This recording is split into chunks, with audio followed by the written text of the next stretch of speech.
hypothesis put forth by Rutherford was also incorrect? Not really. The hypothesis just needed slight modifications. These were made by the next legendary scientist in our list, called Niels Bohr. He made a few additional explanations to describe the atomic structure. The postulates put forward by Niels Bohr were as follows. Firstly, only certain special orbits called discrete orbits of electrons are allowed inside the atom. Secondly, while revolving in these discrete orbits, the electrons do not radiate energy. Now these points definitely tell us why an atom is so stable. But what exactly are these paths or orbits in which the electrons revolve around the nucleus? Let's understand with an example. Do you know how our solar system is? Yes, it appears somewhat like this. Now here, the sun is stationary at the center while the planets revolve around it. But have you noticed that the planets always revolve in fixed paths? We never find any planet jumping to a different path all of a sudden, right? They always encircle the sun in defined paths. In a similar way, we have the atomic structure. The nucleus acts like the sun located at the center, and the electrons are like planets which revolve in fixed, defined orbitals. These electron orbitals are referred to as shells or energy levels. Now the name energy levels gets us to an important concept. Niels Bohr suggested that the electrons revolving in these orbitals do not radiate energy. This is justified when we use the term energy levels, because it indicates that each shell has got a defined energy level. That means when the electrons revolve in these shells, they do not liberate any form of energy. And how do we name these shells to indicate their position? It's simple. Beginning from the one near the nucleus, we name them as the K shell, L shell, M shell, N shell, and so on. Yes, K, L, M, N, and so on. And what if we want to number them?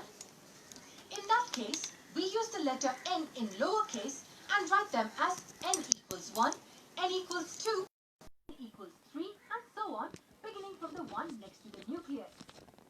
So we can name them alphabetically, or we can even number them. With all these theories and points known, do we now know the structure of a typical atom completely? The nucleus contains positive protons and the electrons revolving around in fixed orbitals.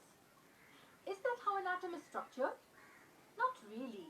We still have one more subatomic particle left. And what and where could it be? Let's find that out.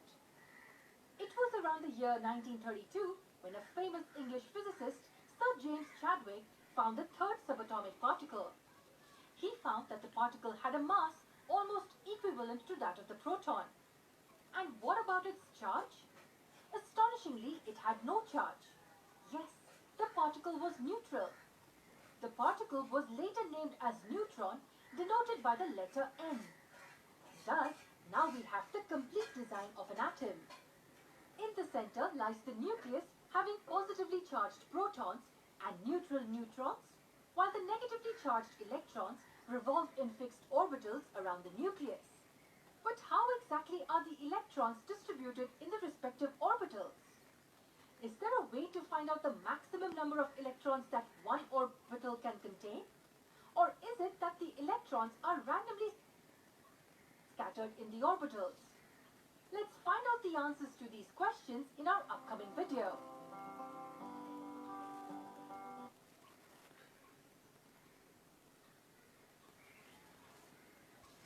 সম্মানিত দর্শক শ্রোতা, আমার প্রাণপ্রিয় ছাত্র, কলেজের ছাত্র, কলেজের বাইরের ছাত্র, আমার পরিচিতজন, আমার আত্মীয়, আমার বন্ধুবান্ধব, আমার কলিগ, সবাই আমার সালাম এবং শুভেচ্ছা নেবেন। এতক্ষণ পর্যন্ত আমরা একটা ভিডিও ক্লিপ দেখছিলাম। ভিডিও ক্লিপে দেখা গেছে একটা পরমাণু কিভাবে গঠিত, কি কি কণা নিয়ে গঠিত, সেটা নিয়ে এখানে ডিটেইল আলোচনা করা হয়েছে। আজকে তাহলে ভিডিও দেখে বোঝা যাচ্ছে আমাদের আলোচ্য বিষয় কি হতে পারে। হ্যাঁ, আমাদের আজকের আলোচ্য বিষয় হবে পরমাণুর মডেল। তো পরমাণুর মডেলের আমরা যাই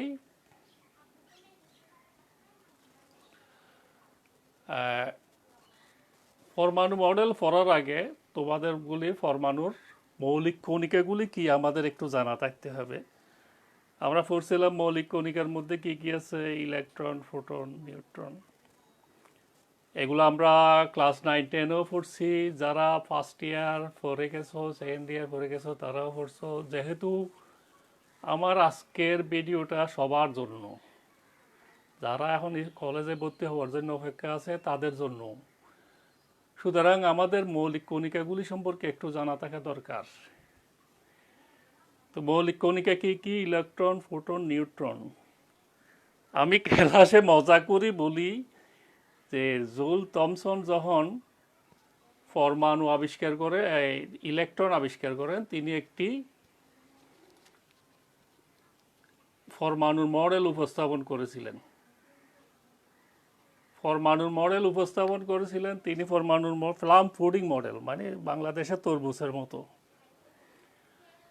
তো পরমাণু যদি তরমুজ হয়, পরবর্তী হালে দেখা যায় কি তরমুজের মধ্যে উনি বলছিলেন ইলেকট্রনগুলি তরমুজের বিচির মতো থাকে আর প্রোটনগুলি ধনাত্মক চার্জ। তখন তার প্রোটন আবিষ্কার হয় নাই, ধনাত্মক চার্জ থাকে রসালো অংশের মতো। কিন্তু এই ফাঁকে তোমার বিজ্ঞানী রাদারফোর্ড ব্যাপারটা মেনে নিতে পারেন নাই। তিনি তার দলবল নিয়ে একটা পরীক্ষা চালিয়েছিলেন। সেই পরীক্ষার মাধ্যমে উনি একটা মডেল উপস্থাপন করেছিলেন। তার মডেলের মধ্যে অনেক ত্রুটি ছিল, তার ত্রুটিকে সংশোধন করার জন্য বড় মডেল উপস্থাপন করছে। আজকে আমার আলোচ্য বিষয় বোর এবং রাদারফোর্ডের পরমাণু মডেল। ওকে, আমি আর কথা বেশি না বাড়িয়ে সরাসরি আমার আলোচ্য বিষয়ে চলে যাই। হ্যাঁ,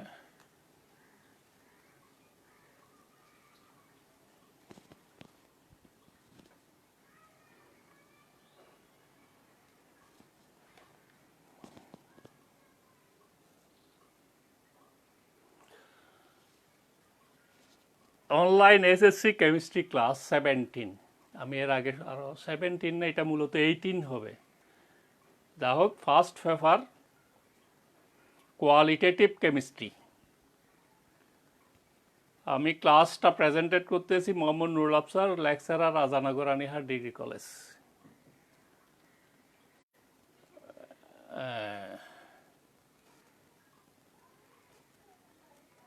স্বাগতম সবাইকে, welcome and good wishes to সবাইকে, শুভেচ্ছা।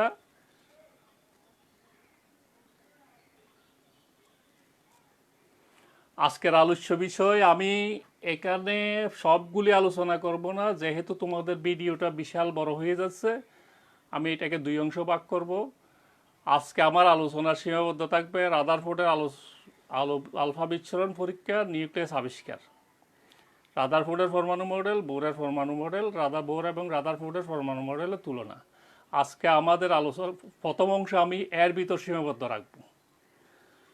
এটা আজকে আলোচনা করব, পরবর্তী হালে দ্বিতীয় অংশ আলোচনা করব।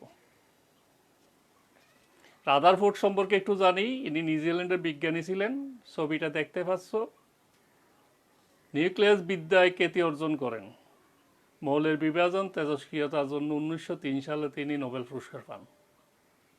তিনি রাদারফোর্ডের পরমাণু মডেলের প্রবর্তক।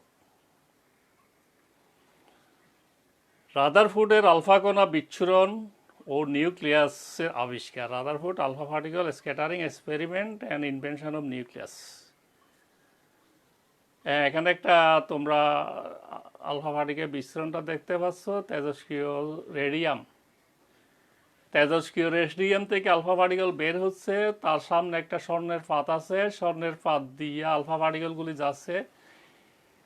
আর স্বর্ণের পাতের পিছনে যেটা আছে এটা জিঙ্ক সালফেটের ফলকযুক্ত পর্দা। উনি 1911 সালে বিজ্ঞানী রাদারফোর্ড একটি তেজস্ক্রিয় উৎস হতে বিকিরিত দ্রুতগামী আলফা কণিকা একটি অতি পাতলা স্বর্ণপাতের উপর দিয়া বিক্ষেপণ করেন। তিনি লক্ষ্য করেন অধিকাংশ আলফা কণা স্বর্ণর পাত ভেদ করে চলে গেছে। অল্প কিছু সংখ্যক আলফা কণি বিকর্ষিত হইয়া বেঁকে দিক পরিবর্তন করে। আরও অল্প সংখ্যক, প্রায় 20,000 ভাগের 1 ভাগ, পুরোপুরি বেঁকে ফেরত আসছে। তো উনি বলছেন যে, তারপরে থমসনকে বলছেন, স্যার পরমাণু তো আমরা তরমুজের মতো জিনিস না। তরমুজের মতো জিনিস হলে তাহলে আলফা পার্টিকেল তো আপনার তো এটা ফেরত আসতো না, ব্যাক করে চলে যেত না, এগুলো ফেরত আসতো। শেষ পর্যন্ত উনি একটা প্রস্তাব উপস্থাপন করেন। এখানে আরো দেখো, নিউক্লিয়াসের মধ্যে ধনাত্মক চার্জ আলফা পার্টিকেল যেখানে ধনাত্মক চার্জের বিকর্ষণ হচ্ছে সেদিকে বেঁকে যাচ্ছে, আর যেদিকে খালি জায়গা দিয়ে সরাসরি চলে যাচ্ছে।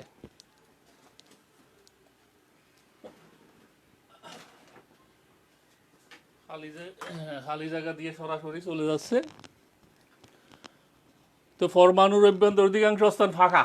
উনার সিদ্ধান্ত হলো পরমাণু হলো সলিড কোনো বস্তু না, অধিকাংশ ফাঁকা। আলফা কণিকা যে অঞ্চল থেকে বেঁকে দিক পরিবর্তন করে তার পার্শ্ববর্তী অঞ্চলে ধনাত্মক বস্তুর সমস্ত ভর পুঞ্জীভূত থাকে। তিনি তার নাম দেন নিউক্লিয়াস।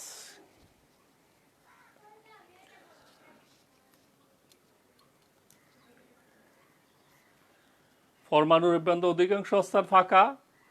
আলফা কণিকা যে অঞ্চল থেকে বেঁকে দিক পরিবর্তন করে তার পার্শ্ববর্তী অঞ্চলে ধনাত্মক বস্তুর সমান পুঞ্জীবিত থাকে, তার সমান বর পুঞ্জীবিত থাকে, যাকে নিউক্লিয়াস বলে। পরমাণু মোট আয়তনের তুলনায় নিউক্লিয়াসের আভ্যন্তরীণ নৈতলায় অত্যন্ত ক্ষুদ্র, যা হাইড্রোজেন পরমাণুর 1,00,000 ভাগের 1 ভাগেরও কম। এখন আসো রাদারফোর্ড পরমাণু মডেল তিনি কিভাবে উপস্থাপন করছে। আলফা পার্টিকেল পরীক্ষা শেষ। রাদারফোর্ড অ্যাটম মডেল, এখানে দুইটা চিত্র দেখতে পাচ্ছি। এগুলো প্রোটন, নিউট্রন, ইলেকট্রন। অর্থাৎ নিউক্লিয়াসের মধ্যে প্রোটন আছে। তার সময় তো আর নিউট্রন আবিষ্কার হয় নাই, পরবর্তীকালে এটা প্রতিষ্ঠিত হয়েছিল। তাহলে নিউক্লিয়াসের চারিদিকে ইলেকট্রনগুলি ঘুরে বেড়াচ্ছে। নিউক্লিয়াসের চারিদিকে বিভিন্ন কক্ষপথে ঘুরে বেড়াচ্ছে। যেমন সৌরজগতের সাথে তুলনা করা হয়েছে। সূর্য, বুধ, বুধের পরে শুক্র, পৃথিবী।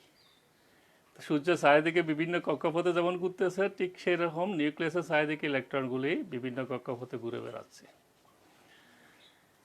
এখানে আরো দেখাচ্ছি,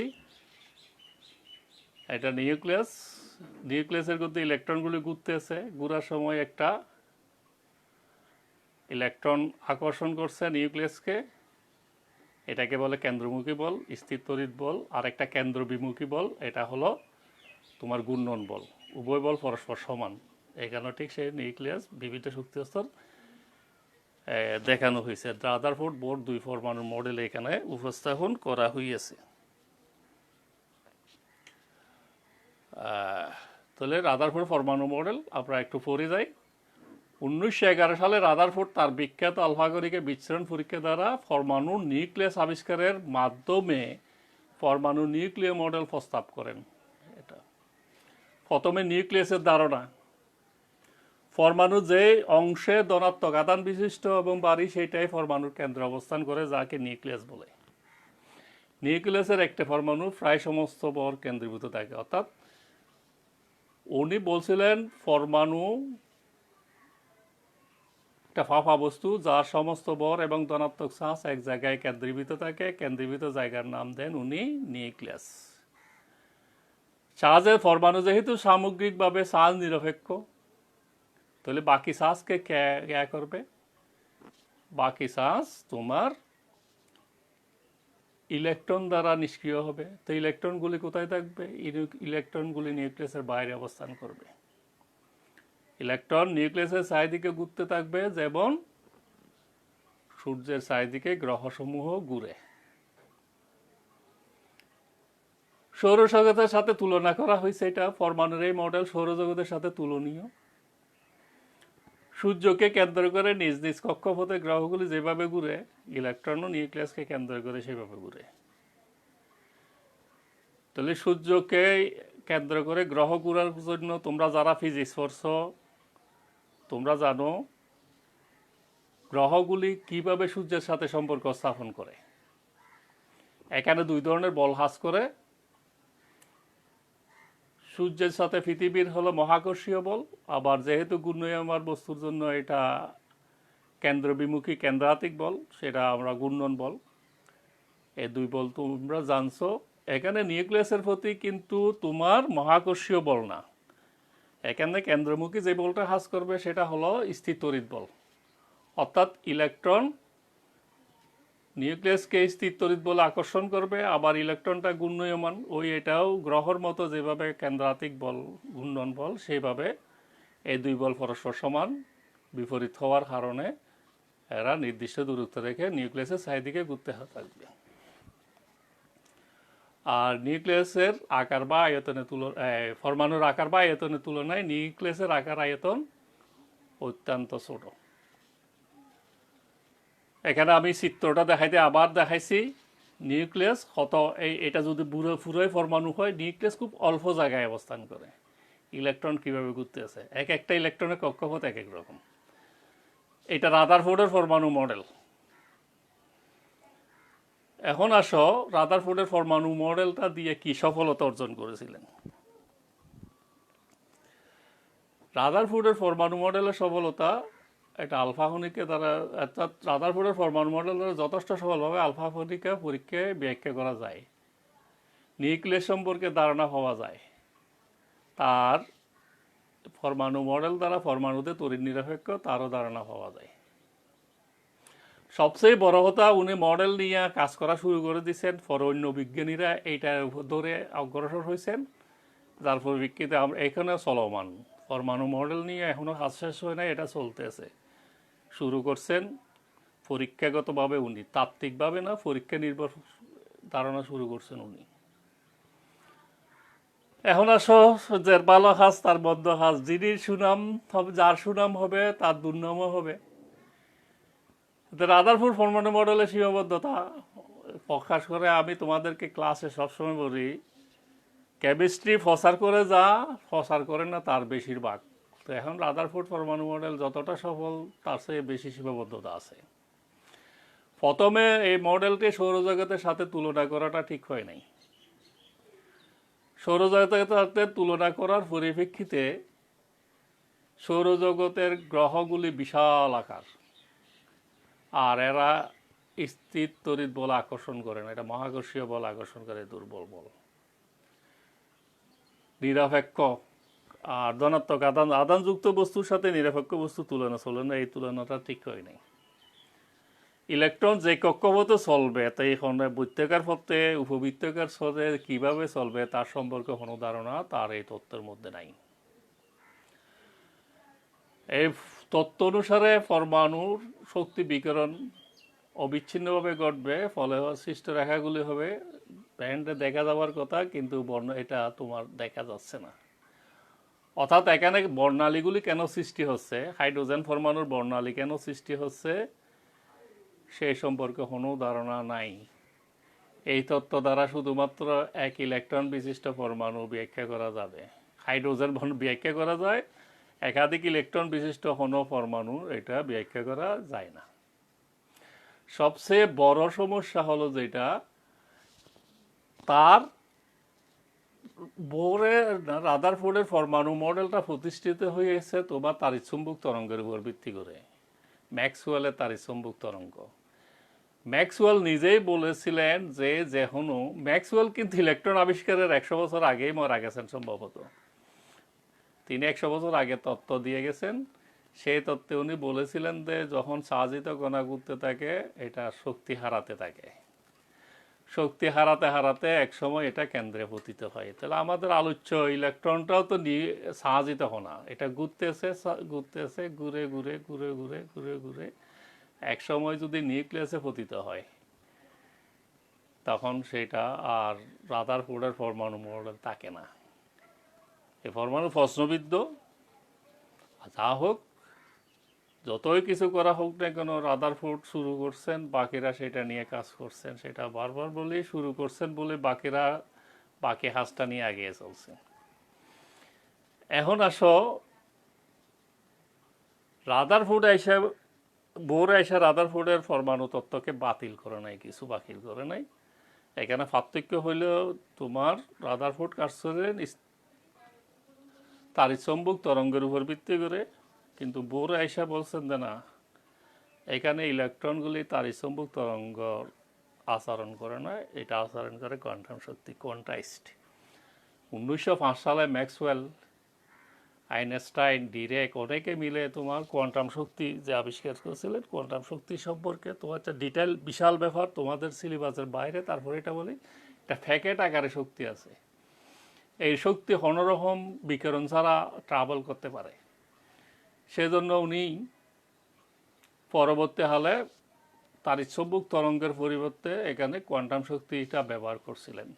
আচ্ছা, যা হোক, আমরা আগে বোরের পরিচিতিটা পাই। পুরো নাম হলো নীল হেনরিক ডেভিড বোর।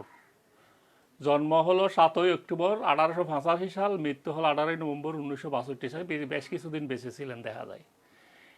ডেনমার্কের পদার্থবিদ, পরমাণু গঠন, কোয়ান্টাম তত্ত্বের জন্য অনেক অবদান রাখেন। পরমাণু গঠন, কোয়ান্টাম তত্ত্বের জন্য 1922 সালে তিনি নোবেল পুরস্কার পান। অর্থাৎ নোবেল পুরস্কার পাওয়ার সময় তার বয়স ছিল 37 বছর। বোর পরমাণু মডেল উদ্ভাবক কোপেনহেগেনে তার নামে তাত্ত্বিক পদার্থবিদ্যার একটি ইনস্টিটিউট প্রতিষ্ঠা করেন। তিনি একজন দার্শনিক, তিনি শুধু বিজ্ঞানী ছিলেন না, দার্শনিকও ছিলেন। যা হোক, আমরা বোর পরমাণু মডেলটা নিয়ে আলোচনা শুরু করে দিই। দেখা যাচ্ছে আমি এখানে একটা মডেল উপস্থাপন করছি, তোমরা কিছুক্ষণ ভিডিওতেও দেখছো কিভাবে নিউক্লিয়াস, বিভিন্ন শক্তি স্তর, প্রথম শক্তি স্তর, দ্বিতীয়, তৃতীয়, চতুর্থ, K shell, L shell, M shell, M shell, অনেকগুলি শক্তি স্তর আছে। তাহলে পরমাণুর গঠন ও একই সাথে পারমাণবিক বর্ণালী ব্যাখ্যার জন্য নিলস বোর 1913 সালে তার বিখ্যাত পরমাণু মডেল উপস্থাপন করেন। বোর মডেলটি বিজ্ঞানী ম্যাক্স প্ল্যাঙ্কের বিকিরণ কোয়ান্টাম তত্ত্বের উপর প্রতিষ্ঠিত, অর্থাৎ এটা ম্যাক্সওয়েলের তাড়িৎ-চৌম্বক তরঙ্গের উপর প্রতিষ্ঠিত না। স্বীকার্যগুলি, প্রথমে তিনি বলছিলেন স্থির কক্ষপথ বা শক্তি স্তর সম্পর্কে একটা স্বীকার্য দেওয়া হয়েছিল। অর্থাৎ ইলেকট্রনগুলি যে রাদারফোর্ডে যেভাবে বলছে একটা পার্টিকুলার কক্ষপথে ঘুরে, বোরও সেটা শেয়ার করে নিছেন। এবং ইলেকট্রনে কৌণিক ভরবেগ থাকবে, তোমরা ভরবেগ জানো, ফিজিক্স যারা পড়ছো। আর শক্তির শোষণ বা বিকিরণ বর্ণালী, তিনটা স্বীকার্য দিয়েছে। এখন আমরা ধাপে ধাপে স্বীকার্যগুলি যাই। স্বীকার্যগুলি কি? প্রথম স্বীকার্য, ইলেকট্রনের শক্তি সম্পর্কীয় ধারণা। শক্তি স্তর, এটা শক্তি স্তর, শক্তি স্তর। তোমাদেরকে বারবার বলছি, এটা আমি কাজ করি অভ্র দিয়া, অভ্রর মধ্যে একটু আঙ্গুল এদিক ওদিক হলেই শব্দটা বিচ্ছিন্ন হয়ে যায়। এটা শক্তি স্তর সম্পর্কীয় ধারণা। পরমাণু নিউক্লিয়াসকে কেন্দ্র করে কতিপয় বৃত্তাকার পথ থাকবে, যেটা আগে দেখাইছিলাম। তোমরা ভিডিও ক্লিপেও দেখছো, বৃত্তাকার পথে ইলেকট্রনগুলি কোনো শক্তি বিকিরণ বা শোষণ ছাড়া ঘুরতে থাকবে। এই বৃত্তাকার পথগুলিকে বলে শক্তি স্তর। একটা নির্দিষ্ট শক্তি স্তরে ইলেকট্রনগুলি যখন ঘুরতে থাকবে, কোনো শক্তির বিকিরণ শোষণ করবে না। আর কিন্তু শক্তি স্তর পরিবর্তন করলে ইলেকট্রন উপর থেকে নিচে গেলে শক্তি বিকিরণ করবে, নিচ থেকে উপরে গেলে শক্তি শোষণ করবে। ইলেকট্রনগুলি এই কক্ষপথ আবর্তনকালে পদার্থবিদ্যার সব নিয়ম মেনে চলে। পদার্থবিদ্যা মানে তোমার নিউটনের সূত্র, আইনস, যত রকম ব্যাপার আছে, বর্তমানকালে যতক্ষণ তারা একই কক্ষপথে থাকবে ততক্ষণ কোনো শক্তি শোষণ বা বিকিরণ করবে না। এই কক্ষপথগুলি শক্তি স্তর হিসেবে পরিচিত। তোমাদের এখানে আর একটা কথা বলে রাখি, আমার লেকচারের চেয়ে, লাইভের চেয়ে বেশি ইম্পর্টেন্ট হলো আমি তোমাদের কাছে যে ফাইলটা পাঠিয়ে দিচ্ছি সেটা। অনেকে আমার কাছে অবজেকশন করছে ফাইল ওপেন হচ্ছে না। হ্যাঁ, ওপেন না হওয়ার কারণ আছে। আমরা যে স্মার্টফোন ব্যবহার করি বর্তমান, সেটা তো ইন্টারনাল মেমোরি 8 থেকে অনেক উপরে থাকে। তো তোমাদেরকে একটা কাজ করতে হবে, সিম্পলি MS পাওয়ার পয়েন্টটা তোমরা ডাউনলোড করে নিবা। ডাউনলোড করে নিয়ে সেটা ইনস্টল করলেই আমার এই ফাইলটা তোমাদের মোবাইলে চলে আসবে। আরও যদি এক্সট্রা করতে চাও, ওই অফিসটাও করে নিতে পারো। অফিসটা দুইটা যদি একসাথে হয় তোমাদের কাজটা একটু সুবিধা হবে। আচ্ছা, যা হোক, আমি আমার কথায় ফেরত আসি। শক্তি স্তর সম্পর্কে আমরা আরেকটু আগালাম। এই যে তোমার নিউক্লিয়াস, প্রথম শক্তি স্তর, দ্বিতীয় শক্তি স্তর, তৃতীয় শক্তি স্তর।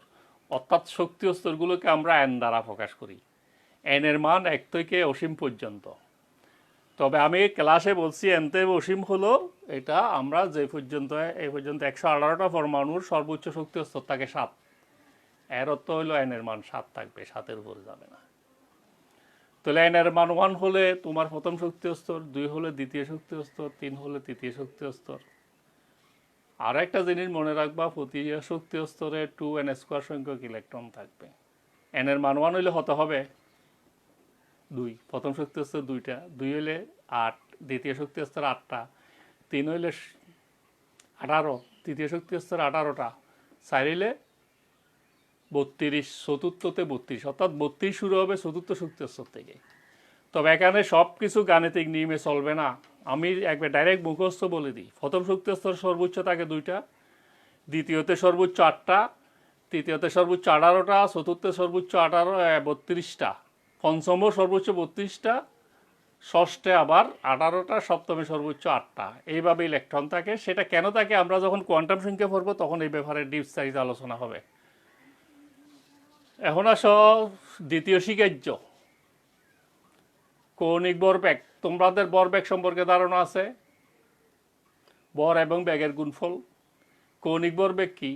কৌণিক ভরবেগ ডাইরেক্ট এমনি ভর, বেগ এবং ব্যাসার্ধের গুণফল। অর্থাৎ একটা নির্দিষ্ট বিন্দুকে কেন্দ্র করে যখন কোনো একটা বস্তু ঘুরতে থাকে তাহলে তার একটা রৈখিক বেগ থাকবে, তারপরে তার ভর থাকবে, তার কেন্দ্র থেকে দূরত্ব থাকবে, তিনটার গুণফল মিলেই হবে কৌণিক ভরবেগ। কৌণিক ভরবেগ সমান n × h/2π। n আগে যেটা আমরা পরিচিত পাইছি এটাই n। এটা প্রধান কোয়ান্টাম সংখ্যা যখন পড়বো এটা নিয়ে বলবো n হলো অখণ্ড সংখ্যা। তাহলে ওনার বিবৃতিতে আমরা একটু পড়ি। স্থির কক্ষপথে আবর্তনরত ইলেকট্রনগুলি কৌণিক ভরবেগ h/2π এর অখণ্ড গুণিতকের সমান। অর্থাৎ ইলেকট্রনের কৌণিক ভরবেগ mvr সমান n × h/2π। m হলো ইলেকট্রনের ভর, b হলো ইলেকট্রনের বেগ, রৈখিক বেগ, আর হলো ব্যাসার্ধ, n হলো অখণ্ড সংখ্যা যার মান 1, 2, 3 ইত্যাদি, আর h হলো প্লাঙ্ক ধ্রুবক। প্লাঙ্কের ধ্রুবক, ম্যাক্স প্ল্যাঙ্কের যে কোয়ান্টাম শক্তি সম্পর্কে ধারণা দিচ্ছেন ই সমানুপাতিক নিয়ম। অর্থাৎ কোয়ান্টাম শক্তি হলো কম্পাঙ্কের সমানুপাতিক, সমানুপাতিক থেকে সমান আনতে যে ধ্রুবকটা আসে সেটাই এইচ। বুঝতে পারছো? এটা আমরা এটাই এইচ। এইচের একটা কনস্ট্যান্ট মান আছে, সেটা হলো 6.627 × 10⁻34 জুল পার সেকেন্ড। এখানে অনেকটা আমি এসআই একক ইউজ করছি, কিন্তু আমি তোমাদেরকে ক্লাসে সবসময় তোমাদেরকে উৎসাহিত করছি সিজিএস একক করার জন্য, কারণ এই এককে কেমিস্ট্রি বেশিরভাগ কাজ করা হয়। কেমিস্ট্রির মধ্যে তোমার যেহেতু মৌলের সাথে গ্রামের সম্পর্ক, গ্রাম, সেন্টিমিটার, আমরা পরবর্তী হলে ওইটাকে এসআই এককে কনভার্ট করতে পারবো। কিন্তু আমি এখানে যে সমীকরণগুলি দেখাইছি এগুলো সব সিজিএস এককের উপর প্রতিষ্ঠিত। তো সিজিএস একক মানে ভর থাকবে গ্রাম, দূরত্ব থাকবে সেন্টিমিটার, সময় তো সেকেন্ড আছেই, এটা মাথায় রাখবা তোমরা। তৃতীয় স্বীকার্য হলো ওই বলছিলাম প্রথম শক্তি স্তরে যে ধারণাটা দিয়েছিলাম, ইলেকট্রনগুলি পার্টিকুলার শক্তি স্তরে বসে থাকবে না, অর্থাৎ এরা বিভিন্ন শক্তি স্তরে গমন করতে পারে। এখানে যেমন দেখাইছি তোমাদেরকে, এই জায়গায় দেখো ইলেকট্রন ভিতর থেকে বাইরে জাম দিচ্ছে। তাহলে এক্ষেত্রে ভিতর থেকে বাইরে চাপ দিলে শক্তি শোষণ করবে, ডেল্টা H1 ডেল্টা 2 কতটুকু শোষিত শক্তি এইচ নিউ, এটা ম্যাক্স প্ল্যাঙ্কের সমীকরণ। তারপরে দ্বিতীয়, এটা বাইরে থেকে ভিতরে আসছে অর্থাৎ শক্তি ছেড়ে দেবে, এটা হলো শক্তির বিকরণ। একই সমীকরণ। শোষিত হোক বিকরিত হোক, তোমরা সবসময় বড়টাকে E2 ধরবা, ছোটটাকে E1 ধরবা। বড় শক্তি E2, ছোট শক্তি E1। এখানে মাইনাস দেখার দরকার নেই। তাহলে এখানে আর বাকিটা তো নিউক্লিয়াস আছে, এটা যাচ্ছে। যা হোক, আমি কি বলছে সেটা দেখি। যখন কোনো ইলেকট্রন একটি কক্ষপথ বা শক্তি স্তর হতে অন্য শক্তি স্তরে লাফ দেয়, তখন ইলেকট্রন দ্বারা নির্দিষ্ট পরিমাণ শক্তি শোষিত বা বিকরিত হয়। নিম্নস্তর থেকে উচ্চ স্তরে লাফ দিলে শক্তি শোষিত হয়, ওখানে চিত্র দেখানো হয়েছে, এবং উপর থেকে নিচে লাফ দিলে সব বিকরিত হয়। তো নিম্ন স্তর থেকে উচ্চতরের শক্তি স্তরে যথাক্রমে E1 এবং E2 হলে তখন আমরা ডেল্টাই, এটা ডেল্টা, ডেল্টা মানে চেঞ্জ। তোমরা যারা ম্যাথে ভালো দক্ষ ডেল্টা বুঝো, ডেল্টা মানে পরিবর্তন, E2 মানে E1, এস নিউ, যেখানে বি হলো বি, এটা নিউ কম্পাঙ্ক। তাহলে তোমরা তৃতীয় শিক্ষার্য পড়ছো, আমরা আরেকবার যাওয়াই দেখি। প্রথম শিক্ষার্য কি পড়ছিলাম? শক্তি স্তরের ধারণা, যে শক্তি স্তরে ইলেকট্রন করার সময় শক্তির বিকরণ বা শোষণ ঘটবে না। দ্বিতীয় যেটা বলছিলে সেটা হলো কৌণিক ভরবেগের ধারণা। কৌণিক ভরবেগ যে ইলেকট্রন যখন নিউক্লিয়াসের চারিদিকে ঘুরতে থাকে তখন তার যেহেতু বস্তুকে কণা হিসেবে ধরছে, তার ভর থাকবে, বেগ থাকবে, ব্যাসার্ধ থাকবে, সব কিছু তখন গুণফলে হবে কৌণিক ভরবেগ। কৌণিক ভরবেগ n × h/2 পাই, h প্লাঙ্কের ধ্রুবক আর n হল অখণ্ড গুণিতক। আর 3 নম্বর যেটা বলছি, ইলেকট্রনগুলি বিভিন্ন শক্তি স্তরে লাফ দিতে পারে। লাফ দেওয়ার সময় দুইটা ঘটনা ঘটবে, উপর থেকে নিচে লাফ দিলে শক্তি শোষণ করবে, নিচ থেকে উপরে গেলে শক্তি, উপর থেকে নিচে গেলে শক্তি বিকরণ করবে, নিচ থেকে উপরে গেলে শক্তি শোষণ করবে। মনে রাখবে, এটা আমরা আবার কনফিউশে পড়ে যাই। ইলেকট্রন নিচ থেকে উপরে গেলে শক্তি শোষণ করবে, বাইরে থেকে ভিতরে ঢুকেই ফেলবে, ইলেকট্রনে ঢুকেই ফেলবে, হজম করবে আর কি। আর উপর থেকে নিচে রাপ দিলে ইলেকট্রন ছেড়ে দিয়ে ভুলে দিবে, ইলেকট্রন বমি করে দিবে, শক্তি বমি করে দিবে। যাই হোক, মজা করলাম এটা। বোর পরমাণু মডেলের সাফল্য কি? বিজ্ঞানী তার পরমাণু মডেলের জন্য 1912 সালে নোবেল, এটা তার ব্যক্তিগত সাফল্য। ওনারা যদিও পদার্থ বিজ্ঞানের বিজ্ঞানী ছিলেন, কিন্তু রসায়ন শাস্ত্রে তাদের অবদান অনেক বেশি। এই সাফল্য নিচে দেওয়া হলো। কোয়ান্টাম তত্ত্বের উপর ভিত্তি করে বোর পরমাণু মডেল দ্বারা পরমাণুর স্থায়িত্ব ব্যাখ্যা করা যায়। অর্থাৎ যেটা রাদারফোর্ডের পরমাণু মডেলের স্থায়িত্ব ব্যাখ্যা করা যায় না, ম্যাক্সওয়েলের হতো, যেহেতু উনি ম্যাক্সওয়েলের তত্ত্বই ফলো করছিলেন। কিন্তু কোয়ান্টাম শক্তি যেহেতু তোমার শক্তি বিকিরণ বা শোষণ ছাড়া চলতে পারে, তাহলে পরমাণু অস্থায়ী, এটা ব্যাখ্যা করা যাবে। হাইড্রোজেন পরমাণু কর্তৃক সৃষ্ট বর্ণালী, ওই যে বর্ণালী যে এটা কেন সৃষ্টি হয় সেটা রাদারফোর্ডের পরমাণু মডেলে ব্যাখ্যা করা না গেলেও বোরের পরমাণু মডেলে ব্যাখ্যা করা যায়। বিভিন্ন প্রকার বর্ণালী সম্পর্কে ধারণা পাওয়া, তাদের তরঙ্গ দৈর্ঘ্য, শোষিত, বিকিরিত প্রভৃতি শক্তি আমরা বোরের পরমাণু মডেল থেকে হিসাব করতে পারি। আর ইলেকট্রন যে কক্ষপথে থাকে তার ব্যাসার্ধ আমরা এটা থেকে বাইর করতে পারি। হ্যাঁ, যতই ভালো হাজ করুক তার একটা খারাপ থাকবে। কে বুঝাইতে পারে না এই বোর পরমাণু মডেল। বোর পরমাণু মডেল দ্বারা এক ইলেকট্রন বিশিষ্ট পরমাণু বা আয়ন ব্যাখ্যা করা যায়, বিশেষ করে hydrogen Li2+, lithium 2+ ion, helium plus ion. তাহলে হাইড্রোজেন একটা ইলেকট্রন, লিথিয়াম 2+, 3টা থেকে 2টা চলে গিয়ে একটা থাকে, আর তোমার হিলিয়ামের মধ্যে 2টা থেকে একটা গেলে হিলিয়াম প্লাস আয়ন। এই তিনটা ভালো করে ব্যাখ্যা করা গেলেও অন্য একাধিক ইলেকট্রন বিশিষ্ট পরমাণু বা আয়নের জন্য ব্যাখ্যা করা যায় না। এখানে তোমার বর্ণালী ভালো করে ব্যাখ্যা করছে। বর্ণালী তিনি তার যেভাবে সূক্ষ্মরেখাগুলি আমরা পরবর্তী অংশে দেখাবো, বর্ণালী দেখানোর জন্য একটা সুস্পষ্ট রেখা থাকার কথা, কিন্তু সুস্পষ্ট রেখার জায়গায় কতগুলি সূক্ষ্মরেখা কেন সৃষ্টি হয়েছে সেই সম্পর্কে তার আমি সুস্পষ্ট রেখাগুলি কীরকম হয় আর একবার তোমাদেরকে একটু দেখাই। বর্ণালীগুলি সুস্পষ্ট রেখা হওয়ার কথা, সুস্পষ্ট রেখা না হইয়া কতগুলি সূক্ষ্মরেখা সৃষ্টি হয়। সূক্ষ্মরেখা কেন সৃষ্টি হয় সে সম্পর্কে বোরের পরমাণু মডেলে বুঝাইতে পারে নাই।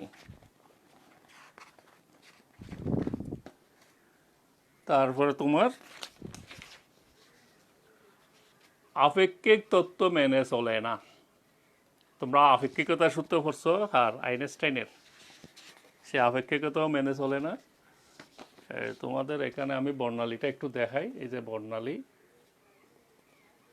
এই বর্ণালীগুলি উনি এইভাবে হওয়ার কথা, এই যে তোমরা যে বর্ণালীগুলি দেখছো, কিন্তু এর ভিতরে কতগুলি ছায়া বর্ণালী সৃষ্টি হয়। ছায়া বর্ণালীগুলি কেন সৃষ্টি হয় তিনি সেটা ব্যাখ্যা করতে পারে না। তারপর গিয়ে ব্যাখ্যা করে নাই। জিমেন স্টার্ক প্রভাব ব্যাখ্যা করতে পারে না।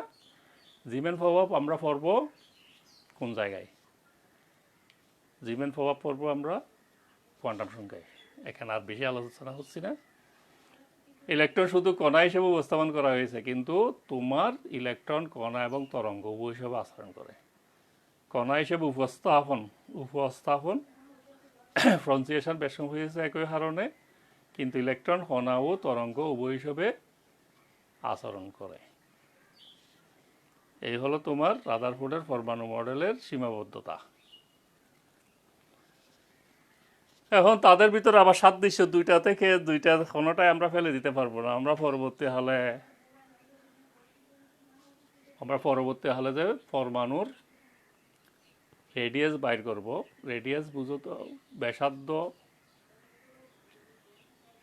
শক্তি স্তরের শক্তি, ইলেকট্রনের ব্যাগ, শোষিত বা বিকিরিত শক্তি যা বাইর করি না কেন, রাদারফোর্ড এবং বোর কাউকে বাদ দিয়ে আমরা করতে পারবো না, দুইটাকে একসাথে করব।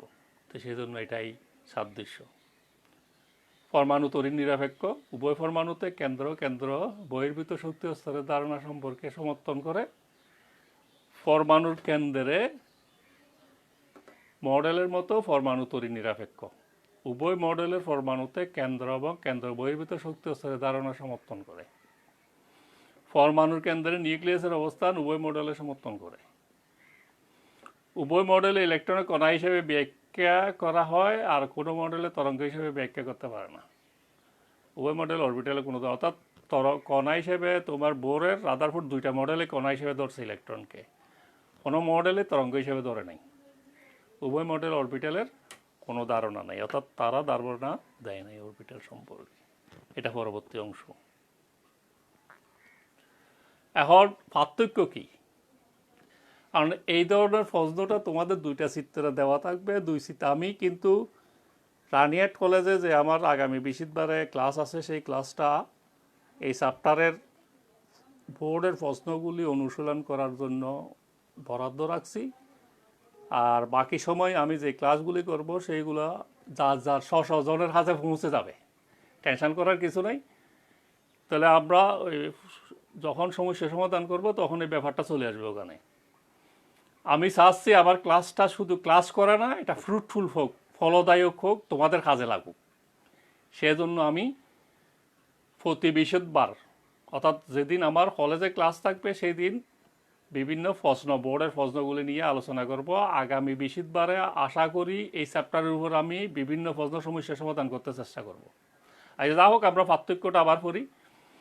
বোরের প্লাঙ্কের কোয়ান্টাম তত্ত্বের উপর প্রতিষ্ঠিত, আর রাদারফোর্ড হলো ম্যাক্সওয়েলের তাড়িৎ-চৌম্বক তরঙ্গের উপর প্রতিষ্ঠিত। তারপরে বোরের মডেলে এদেশে ইলেকট্রন কক্ষপথে ঘোরার সময় শক্তি বিকিরণ বা শোষণ ঘটবে না, কিন্তু রাদারফোর্ডের পরমাণু মডেল ম্যাক্সওয়েলের তত্ত্ব অনুসারে শক্তি বিকিরণ বা শোষণ ঘটবে। পরমাণুর আকার বা আকৃতি সম্পর্কে ব্যাখ্যা করা যায়, এটা গোলাকার। কক্ষপথের আকৃতি বা আকার সম্বন্ধে ব্যাখ্যা করা যায় না। শক্তির শোষণ বিকিরণ ব্যাখ্যা যায়, শক্তির শোষণ ব্যাখ্যা করা যাবে না। পরমাণুর অস্থায়িত্ব ব্যাখ্যা করা যায়, আর রাদারফোর্ডের পরমাণু অস্থায়িত্ব ব্যাখ্যা করা যায় না। যেহেতু তোমাদের জন্য 4 নম্বরের প্রশ্ন থাকবে এবং সর্বোচ্চ 4, এর চেয়ে মনে হয় বেশি লেখার দরকার নেই। পক্ষে কথাও লিখে দেবে, বিপক্ষে 2-2-4 এমনি চলে আসতেছে, এতটুকু লিখে দিলে তোমাদের জন্য যথেষ্ট। আচ্ছা, তারপরে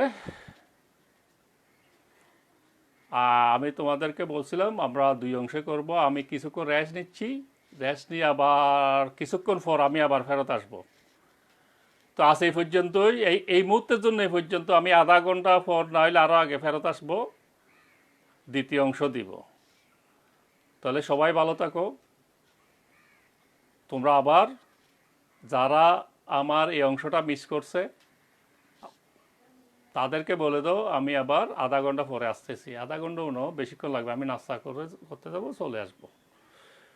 তাহলে খোদা হাফেজ এই সময়ের জন্য।